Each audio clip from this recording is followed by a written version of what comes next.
You mean to tell me you have $50,000 worth of seats just sitting here? This is your coffee table setup. Right. This is my $50,000 coffee table, a place for me and my friends to chill. So we usually sit down here and drink beer and talk about cars. This is so insane. And then you have a real magnesium center lug wheel. Yeah, those are from Super GT. So this is what you do for work. You collect and sell rare JDM parts. Correct. I run JDM Autolink, which is a company that specializes in niche parts for 90s era Japanese sports cars. So mainly focusing on the Skyline, NSX, Supra, RX-7. But the main focus for me is actually Skyline parts. And then you're located in Malaysia, Right. but do you ship all over the world? Actually, I do. Most of my customers are out of Malaysia. I ship a lot to the US, to Australia, and the UK. Neighboring countries as well, Thailand, Indonesia. This is your personal project car? Right. This is my RX-7. It's a year 2000 model. Is it pretty modified? No, it is actually quite stock. Are all of this stuff, is everything here for sale, or is it some of it your personal collection? Like, how does it work? Most of them are not for sale, except for few, because I have multiple units of them. Some of them are not for sale because they are just valuable for me. Because like this wheel, it's signed by the driver. This wheel is signed by the driver. Some of the wheels have stories like this wheel. This is brand new. When I contacted Enkai Japan, they told me they only make 3 sets of this. And this is the only remaining set that is unused, brand new.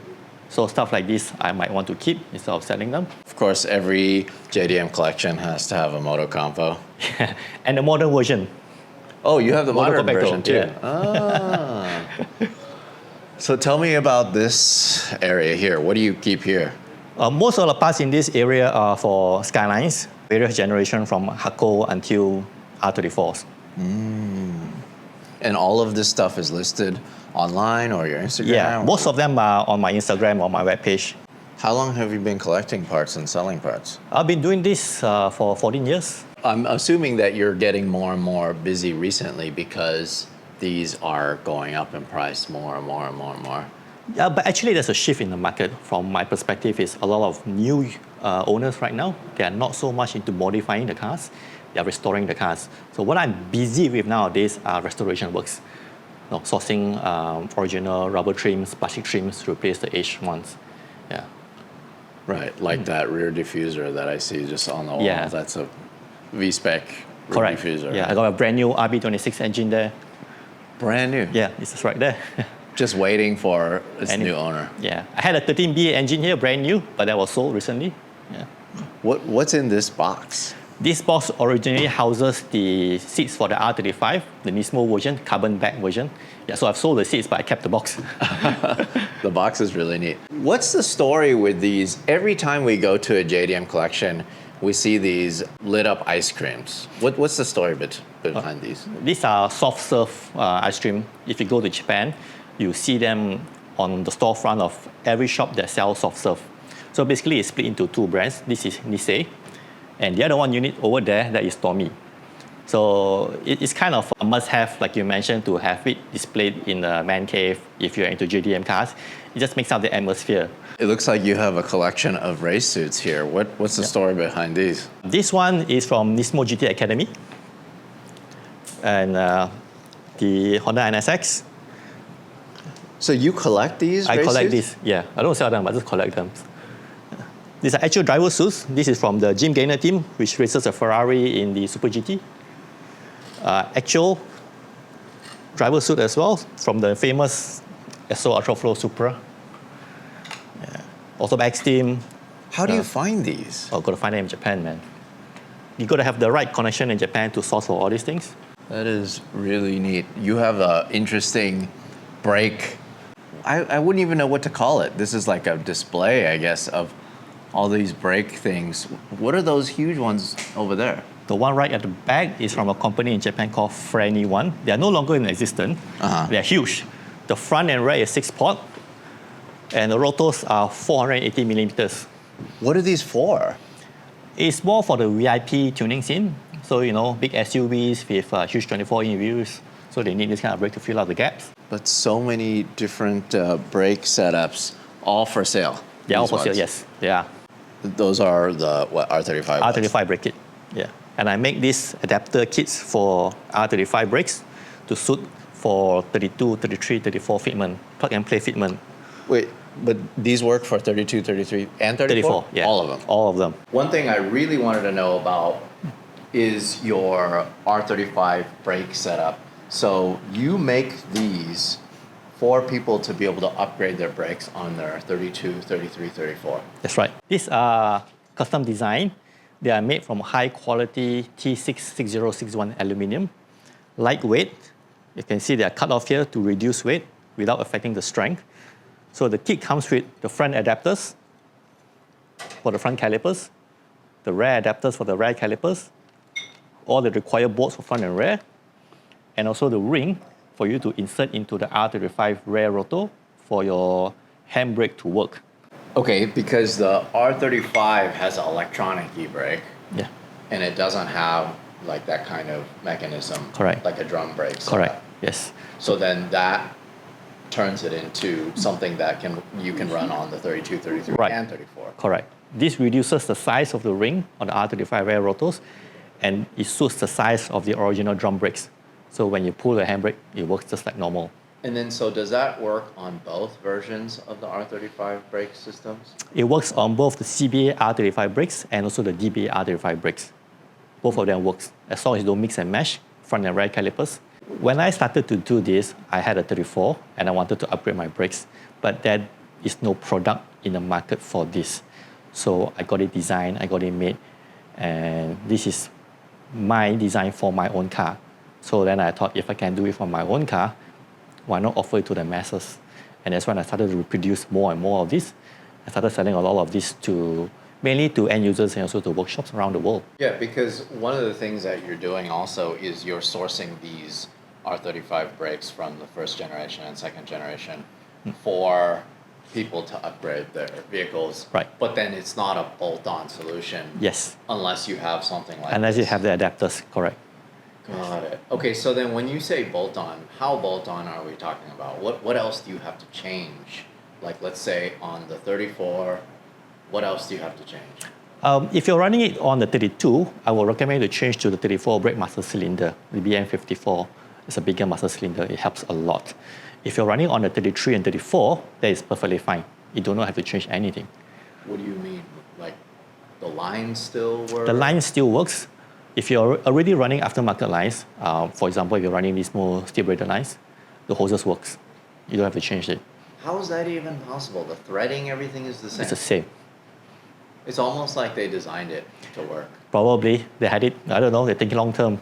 That is so neat. Okay, so then what about the generations of the first generation and second generation R35? What's the difference between them? Okay, well, if you're using CBA R35 brakes, those are 380 millimeters up front, but the DBA runs 390 millimeter up front. The rear are the same for both generations. That's the only difference. And if you're running those CBA brakes, you have to run CBA brakes front and rear. You don't mix DBA front, CBA rear. It has to be from the same car. Otherwise, the proportioning will be different? Otherwise, the kit will not fit. Do you have to have different ones for the CBA No. and It's the same. CBA and DBA? The same, yes. It's the same. Yes. The CBA and the DBA calipers, there is an offset difference of 5 degrees. That is what makes the difference. So if you're running different calipers and different rotors, it will not be compatible. Oh, I see what you mean. The rotors have to be The same, the same. yeah. But then if it's a front caliper from a CBA and a CVD rear, will it work? From CBA and behind CBD, yeah, it will. But what I'm saying, the caliper design is a little bit different. Even though the rotors could be the same, but the calipers are 5 degrees offset difference. Got it. So it's better just to match it and Better to pair use it. from the same car. Same car, same rotors. Correct. Then you won't run the problems. And then so that means that you can run the ceramics too. You if can. wanted to. You can run the ceramics as well. That is so neat. Yeah, this is like a must-have. So I'm definitely getting a set of these for my R34 brakes. The last time I drove my R34 was on Fuji Speedway And you can imagine, the top speed of Fuji Speedway is Yeah. pretty crazy. So You need massive braking force. Yeah, I really, really had to brake super early because I have the stock brakes on my car, and they just overheated so quickly. Yeah. So I know the R35 brakes are heavier, It is. but overall for performance, it's a lot better for safety. But also, honestly, it looks so much better. It fills out the wheel well, very well. Yeah, that's super cool. I love that. So you guys actually make these. Right. You make these Right. in Malaysia and you ship worldwide. Correct. What do we have here? We have a R34 bumper. That bumper is the Super Taikyu bumper. So if you see 34 in the Falcon livery or the Endless livery, that is the same bumper. It's made by Seawest. Yeah, so they have a couple of versions of it. One is without fog light. This is another version is with fog light. So mine is without the fog light. What else do we have here? Oh, this is your brand new 24U RB26 N1 engine. from Japan. Yes. All complete. How did you find something like this? You can't stop not looking. Every Right. day you got to look for stuff. How long have you had that? This one, I actually have two of these. The other one is in the warehouse, so I can only put one here in the shop. So yeah, this one I had it for I think about 1.5 years. Yeah, about there. You're just waiting for the right buyer? Yeah. I had a Nismo engine once and I sold that off to Korea. But so then how much is something like this for sale for? 20,000. 20,000. It's pretty reasonable, honestly. It's not bad for a brand new engine. Yeah. Where else are you going to find one? Yeah. Look at this. I can't believe it. It's so clean. You wouldn't even be able to find one like this from Nissan if you wanted to. Not if you want it immediately. Yeah, you'll be on a waiting list for, I don't know, a good part of 1.5 years, 2 years. Right. What else do you have here? This is like, I'm sorry, I'm like a kid in a candy store looking at all this stuff. Like, it's going to be hard for me not to buy a bunch of stuff from you. This is so cool. I'm so blown away. Steering wheels, coilovers, NSX bumper, turbos. You just have so much stuff. Yeah, I'm a big collector of ARC, so I got a lot of ARC stuff. Like all of these are just ARC oil coolers. This is all metal here, huh? I call this my titanium rack. So everything on this rack is all titanium. Do you travel to Japan pretty often to find parts? Not really. I mean, it's a borderless world nowadays, so you don't have to be physically there to look for stuff. Everything can be done online. This is F-Flux prototype, one of one. They only made one of these for the Auto Salon demo car. No way. Yeah, so- that is so cool looking. I once got hold of the Z-Tune strut bar.